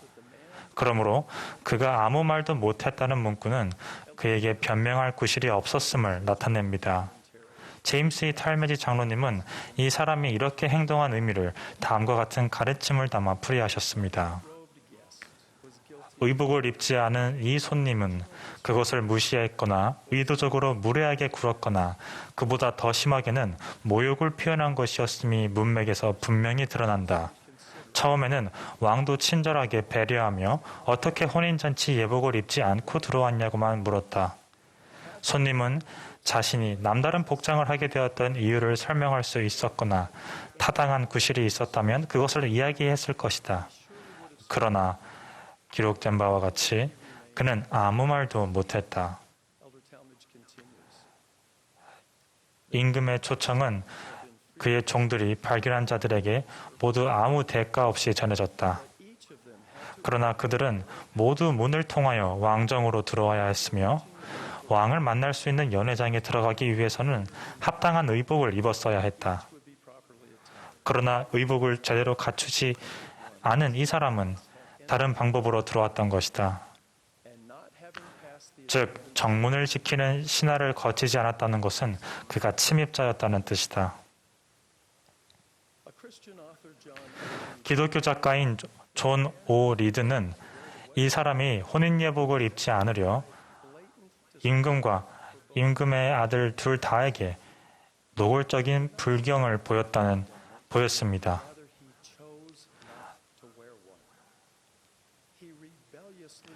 그는 단순히 혼인 예복이 없었던 것이 아니라 그것을 입지 않는 편을 선택했습니다.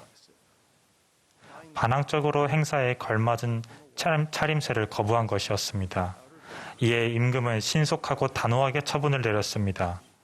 그 손발을 묶어 바깥 어두운 데에 내던지라. 거기서 슬피 울며 이를 갈게 되리라. 임금이 이 사람을 판단한 주된 근거는 혼인 예복을 입지 않았다는 점이 아니었습니다. 중요한 것은 사실 그가 혼인 예복을 입지 않기로 결심했다는 바로 그 점이었습니다. 그는 혼인잔치에 참석하는 명예를 바라면서 임금이 정한 관례는 따르고 싶어 하지 않았습니다. 그가 자신이 원하는 대로 행동하고자 했습니다. 그가 적합한 옷차림을 하지 않았다는 사실에는 임금과 임금의 지침에 대한 그의 내적 반항이 나타납니다. 이 비유는 다음과 같이 깊은 통찰이 담긴 성구로 마무리됩니다. 청함을 바른 자는 많되 택함을 입은 자는 적으니라. 흥미롭게도 조셉 스미스는 조셉 스미스역 성경에서 마태복음의 이 구절을 이렇게 수정했습니다.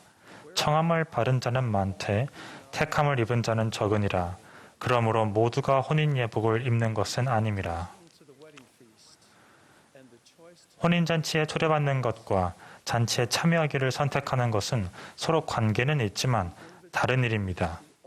초대는 모든 남성과 여성에게 전해집니다. 그 개개인은 초대를 수락하고 잔치에서 자리를 차지하고 앉을 수도 있을 것입니다. 그러나 아직 잔치에 참여하도록 택함을 받은 것은 아닙니다. 마음을 돌이켜 주 예수와 그분의 신성한 은혜를 믿는 신앙을 행사하는 그런 의미에 합당한 혼인 예복을 갖추지 못했기 때문입니다. 우리는 하나님께 부름받고 각자의 방식으로 부름에 응합니다. 그래서 부름, 즉 청함을 바른 자는 많으나 택함을 바른 자는 적은 것입니다. 택함을 받거나 택함 받는 사람이 되는 것은 우리에게 일방적으로 주어지는 독점적인 상태가 아닙니다. 그보다 여러분과 저는 도덕적 선택 의지를 의롭게 행사함으로써 궁극적으로는 택함 받기를 선택할 수 있습니다. 교리와 성역에 나오는 다음 익숙한 성구에서 택함이라는 말이 어떻게 쓰이는지 주목해 주십시오. 보라, 부름을 받는 자는 많으나 택함을 받는 자는 적도다. 어찌하여 그들이 택함을 받지 못하느냐? 이는 그들의 마음이 이 세상 일에 지나치게 얽매여 있고 사람의 명예를 갈망하여 그들이 이 한 가지 교훈을 배우지 아니함이니. 저는 이 구절들이 암시하는 내용이 꽤 단순하다고 생각합니다. 하나님께서는 당신이 좋아하는 사람들의 명단이 따로 있지 않습니다. 우리도 언젠간 이름이 오르기를 바라야 하는 그런 명단은 없습니다. 그분은 택함 받은 자를 한정된 소수로 제한하지 않습니다. 그 대신 하나님께 택함 받은 자로 헤아려지는데 결정적으로 작용하는 것은 우리의 마음과 소망, 상스러운 복음 성약과 의식의 준수, 계명에 대한 순종, 그리고 무엇보다 구주의 구속하시는 은혜와 자비입니다. 몰몬경에는 다음과 같은 구절이 있습니다. 이는 우리가 우리의 자손과 또한 우리의 형제들을 설득하여 그리스도를 믿게 하고 하나님과 화목하게 하려 부지런히 수고하여 기록함이니, 이는 우리가 할 수 있는 모든 것을 한 후에 우리가 구원받는 것이 은혜에 의한 것임을 우리가 알미라. 일상의 분주함과 우리가 사는 요즘 세상의 소란 속에서 쾌락, 번영, 인기, 유명세를 주된 우선순위로 삼다 보면 정작 가장 중요한 영원한 것들에는 집중하기가 어려울 수가 있습니다. 또한 순간순간 세상의 것들과 사람의 명예에 사로잡힌 나머지 죽 한 그릇보다 훨씬 못한 것들을 탐하다 보면 영적인 생득권은 박탈당하고 말 것입니다. 주님께서 구약전서의 선지자 학개를 통해 당신의 백성에게 경고하신 말씀을 그대로 전해드리겠습니다. 그러므로 이제 만군의 여호와가 이같이 말하느니 너희는 행위를 살필지니라.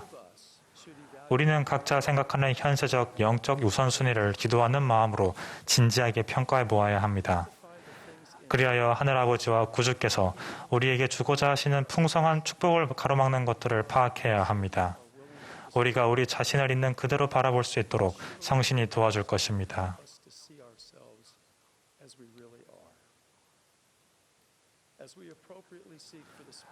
우리가 보는 눈과 들을 귀라는 영적인 은사를 합당하게 구할 때 살아계신 주님과 성향으로 맺은 연결관계를 강화할 수 있는 역량과 판단력을 축복으로 받게 될 것임을 약속드립니다.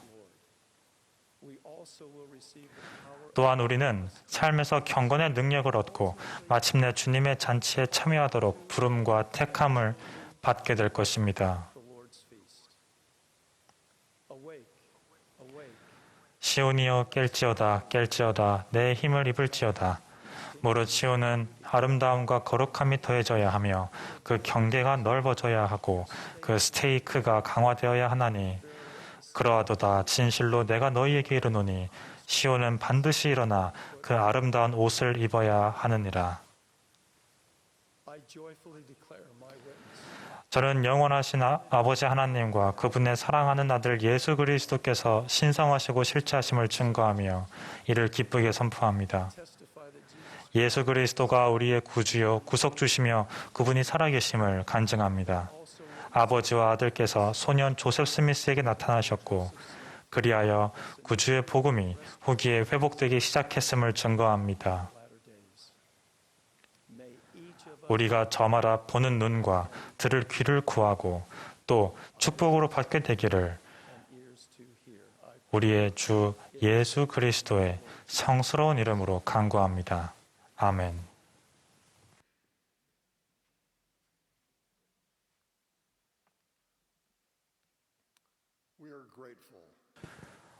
오늘 아침 아름다운 음악을 들려주신 태브네컬 합창단 여러분께 감사드립니다. 이제 합창단이 하나님 아버지, 하나님 지혜와 사랑을 부르도록 하겠습니다.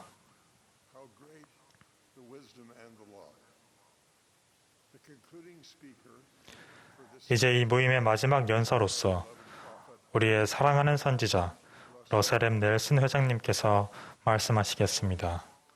그분의 말씀이 끝나면 합창단이 이번 모임을 마치는 표의 찬송으로서 하나님의 일 부지런히 하세를 부르겠습니다. 폐의 기도는 본부 청년 회장이신 보니 H. 코든 회장님께서 해주시겠습니다.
사랑하는 형제자매 여러분, 이 영광스러운 안식일 아침에 여러분께 인사드릴 수 있어 감사합니다.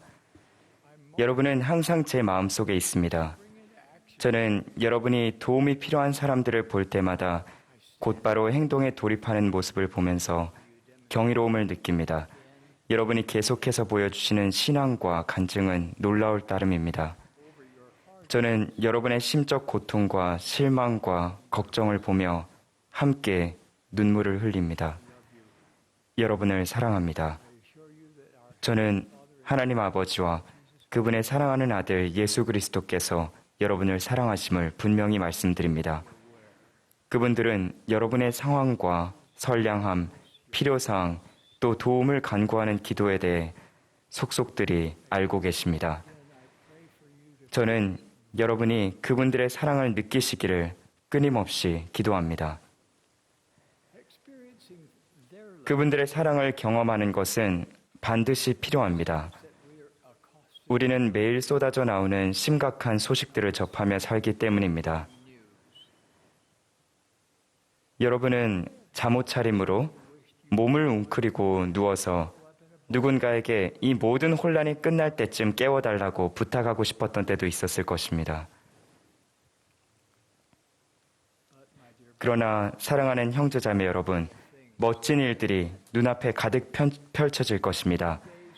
앞으로 우리는 구주의 권능이 이전 그 어느 때보다 가장 위대하게 나타나는 것을 목격하게 될 것입니다. 지금부터 그분께서 능력과 큰 영광으로 다시 오시는 그날까지 그분은 충실한 사람들의 머리 위에 헤아릴 수 없는 특권과 축복과 기적을 부어주실 것입니다. 그렇더라도 확실히 우리는 지금 세계 역사상 가장 복잡한 시대에 살고 있습니다. 많은 사람들이 이런 복잡함과 어려움에 눌리고 지쳐 있습니다. 그러나 최근에 있었던 다음 일화는 여러분과 제가 안식을 찾는 방법을 깨닫는데 도움이 될 수 있습니다.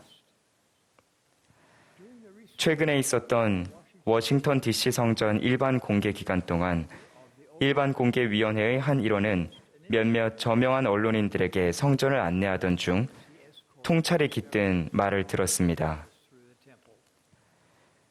어쩌다 보니 한 젊은 가족이 이 언론인 투어에 합류하게 되었습니다. 한 기자가 성전 참여자가 성전 예배 중 한 방에서 다른 방으로 이동하는 여정에 대해 계속 질문했습니다. 그는 성전에서의 이 여정이 한 사람의 인생 여정에서 겪는 어려움을 상징적으로 나타내는 것인지를 알고 싶어 했습니다.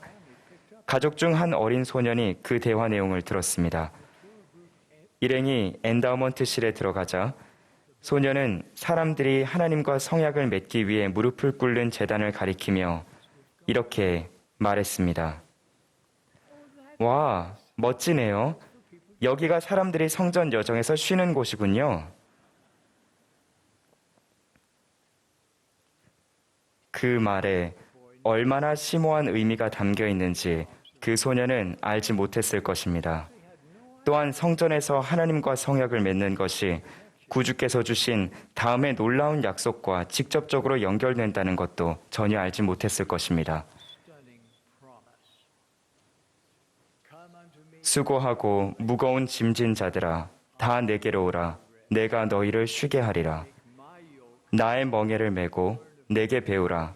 그리하면 너희 마음이 쉼을 얻으리니.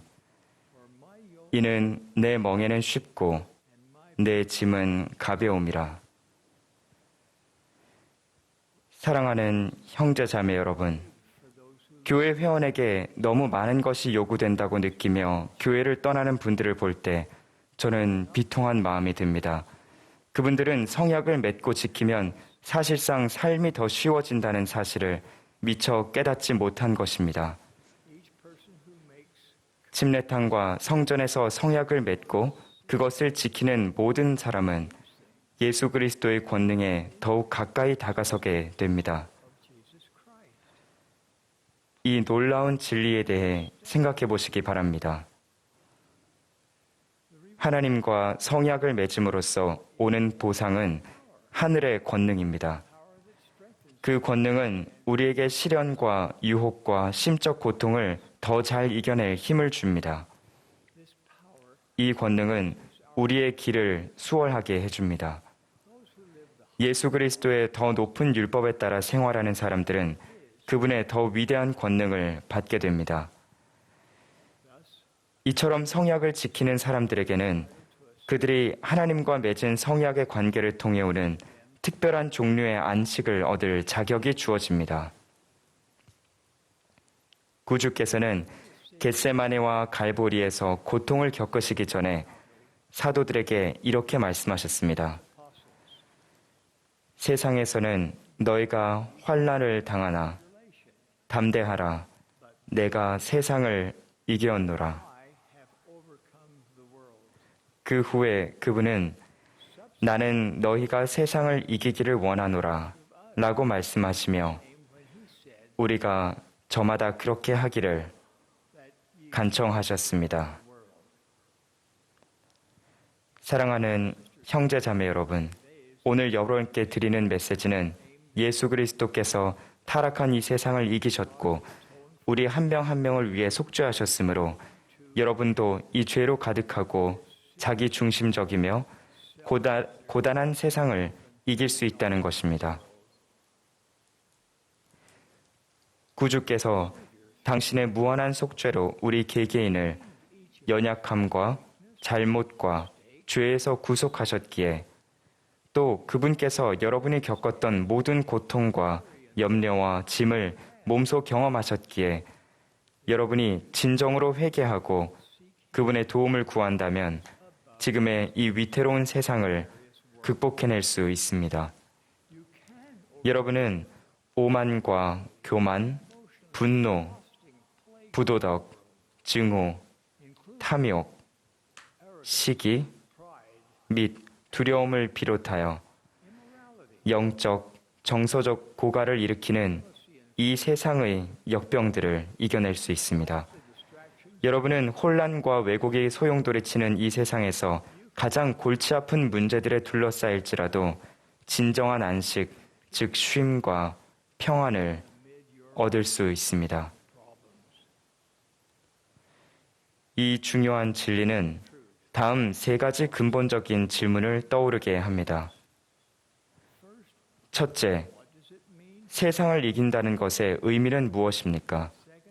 둘째, 어떻게 세상을 이길 수 있습니까? 셋째, 세상을 이김으로써 우리 삶은 어떻게 축복받습니까? 세상을 이긴다는 것의 의미는 무엇일까요? 그것은 하나님의 것보다 이 세상의 것에 더 신경 쓰고자 하는 유혹을 떨치는 것을 의미합니다. 그것은 인간의 철학보다 그리스도의 교리를 더욱 신뢰하는 것을 의미합니다. 그것은 진리 안에서 기뻐하고 속임수를 비난하며 그리스도를 겸손히 따르는 사람이 되는 것을 의미합니다. 그것은 영이 떠나는 원인이 되는 그 어떤 것도 하지 않는 것을 의미합니다. 그것은 우리가 가장 자주 저지르는 죄도 기꺼이 버리는 것을 의미합니다. 세상을 이긴다는 것은 이 생에서 우리가 완벽해진다거나 여러분의 문제들이 마술같이 사라질 것이라는 의미는 분명 아닙니다. 그런 일은 일어나지 않을 것이기 때문입니다. 또한 여러분이 잘못을 저지르지 않을 것이라는 의미도 아닙니다. 세상을 이긴다는 것은 죄에 대한 여러분의 저항력이 증대된다는 것을 의미합니다. 예수 그리스도를 믿는 신앙이 커짐에 따라 여러분의 마음도 부드러워질 것입니다. 세상을 이긴다는 것은 어떤 사람이나 사물보다도 하나님과 그분의 사랑하는 아들을 더욱 사랑하게 된다는 것을 의미합니다.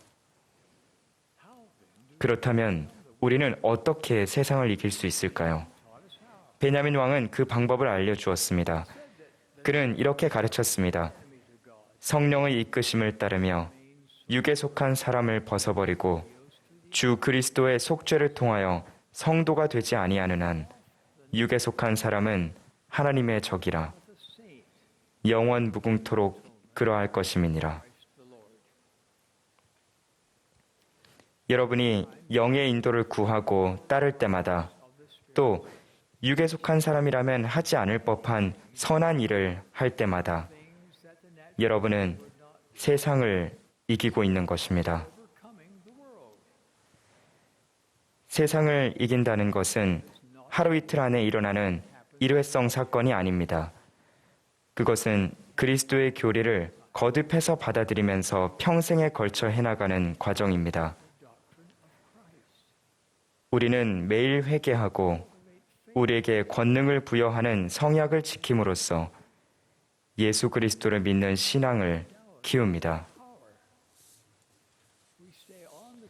우리는 성약의 길에 계속 남아 영적인 힘, 개인적인 계시, 신앙 증진, 천사의 성역이라는 축복을 받습니다.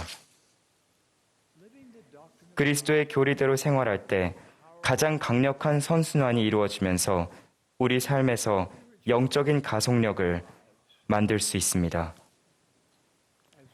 우리가 예수 그리스도의 더 높은 율법에 따라 생활하고자 노력할 때 우리 마음과 본성은 변화하기 시작합니다.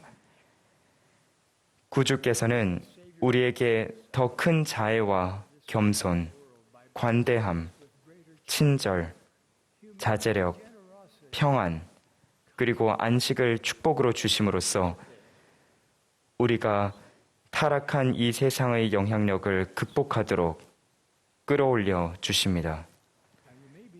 이것이 안식이라기보다는 고된 영적인 숙제처럼 들린다는 생각이 드실 수도 있습니다. 하지만 위대한 진리는 바로 이것입니다. 세상은 권력과 소유물, 인기, 육신의 쾌락이 행복을 가져다 준다고 주장하지만 그것은 사실이 아닙니다. 그것은 불가능합니다. 그런 것이 만들어내는 것은 하나님의 계명을 지키는 이들의 복되고 행복한 상태를 대신하는 공허한 대용물에 불과합니다. 행복을 결코 찾을 수 없는 곳에서 행복을 찾으려고 하는 것은 훨씬 더 고된 일입니다.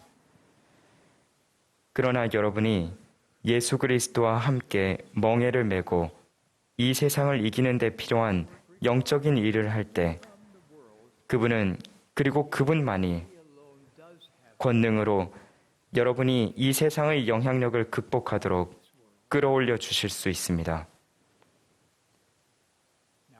이제 세상을 이김으로써 우리 삶은 어떻게 축복받을까요? 답은 명확합니다. 하나님과 성약의 관계를 맺음으로써 우리는 그분께 결속되어 삶의 모든 면이 더 쉬워지게 됩니다. 제 말을 오해하지 마시기 바랍니다. 저는 성약을 맺으면 삶이 쉬울 거라고 말씀드린 것이 아닙니다. 사실 방해가 있을 것입니다. 대적은 여러분이 예수 그리스도의 권능을 찾는 것을 바라지 않기 때문입니다. 그러나 구주와 함께 멍에를 맨다는 것은 그분의 힘과 구속 권능을 얻게 된다는 의미입니다. 저는 에즈라 테프트 벤슨 회장님의 심오한 가르침을 재차 확인하고자 합니다. 자신의 삶을 하나님께 의탁하는 남녀는 삶에서 자신이 할 수 있는 것보다 훨씬 더 많은 일을 그분께서 이루어 주실 수 있음을 알게 될 것입니다. 그분은 기쁨을 배가해 주시고 시야를 넓혀 주시며 마음을 깨우치고 영혼을 고취하고 축복을 더해 주시며 기회의 문을 넓혀 주시고 영혼을 위로하시며 친구들을 주시고 평안을 베풀어 주실 것입니다. 비할 데 없는 이런 특권들은 이 세상을 이기기 위해 하늘의 도움을 구하는 사람들에게 주어집니다. 이런 취지로 저는 지난 5월 청년 성인들에게 드렸던 똑같은 과제를 모든 교회 회원에게 드립니다. 저는 그때 청년들에게 강력히 권고했던 것처럼 지금 여러분에게 간청합니다.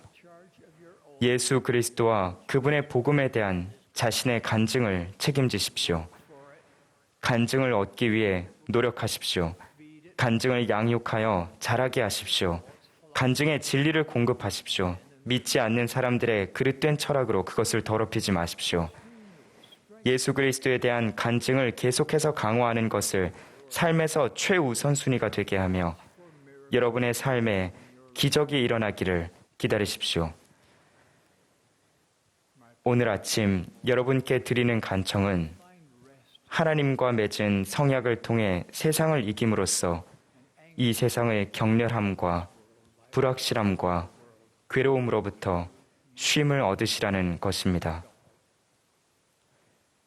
기도와 행동을 통해 여러분이 세상을 이기는 일에 진지하다는 것을 그분께서 아시게 하십시오.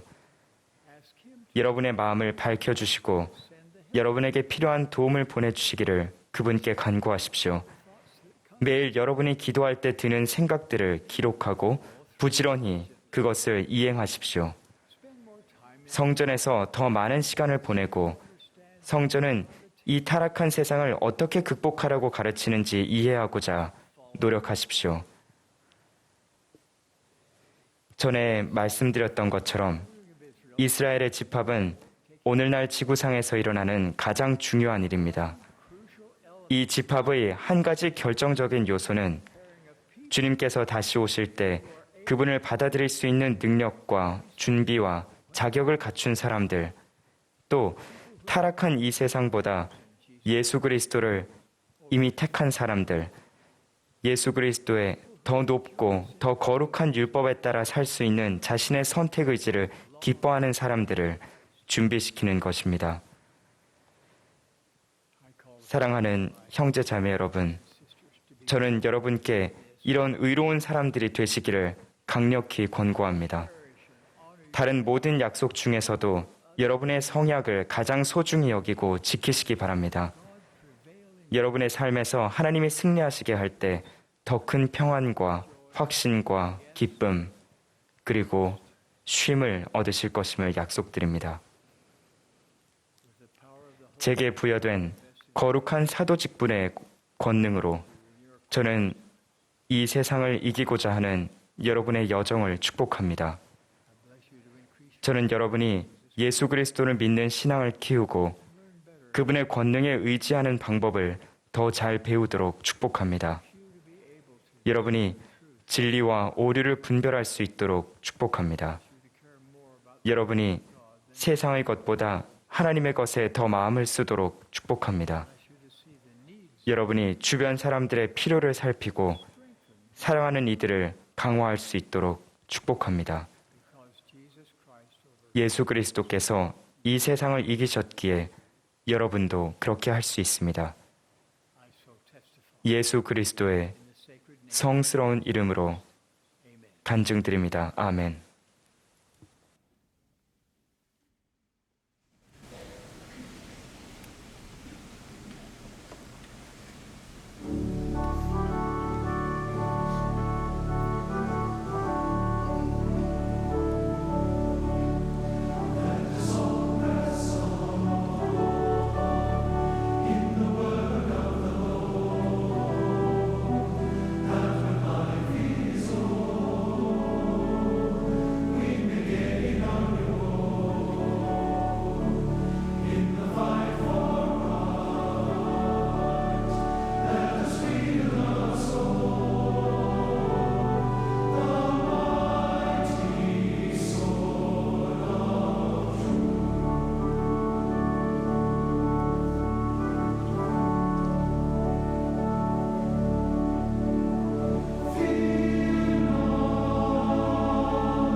영원하신 하나님 아버지, 당신을 사랑합니다.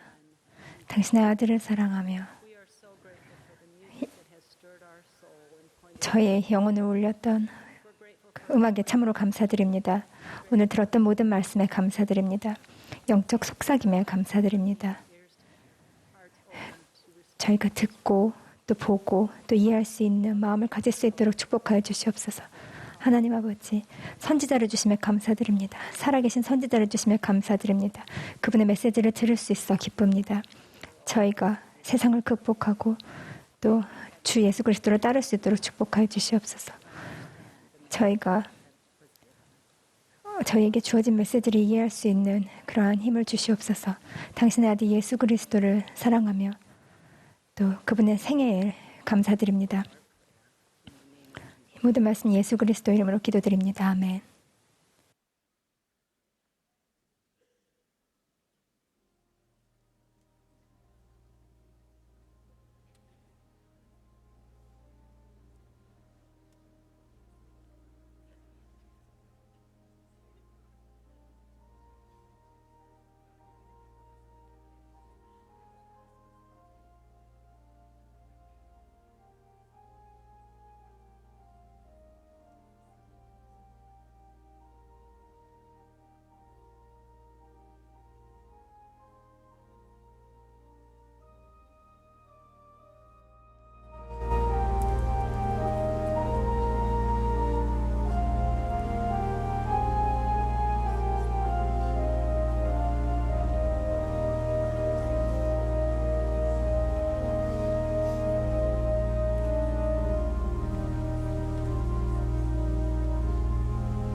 This has been a broadcast of the Sunday morning. 지금까지 예수 그리스도 후기 성도 교회 제192차 반년차 대회 일요일 오전 모임 방송이었습니다.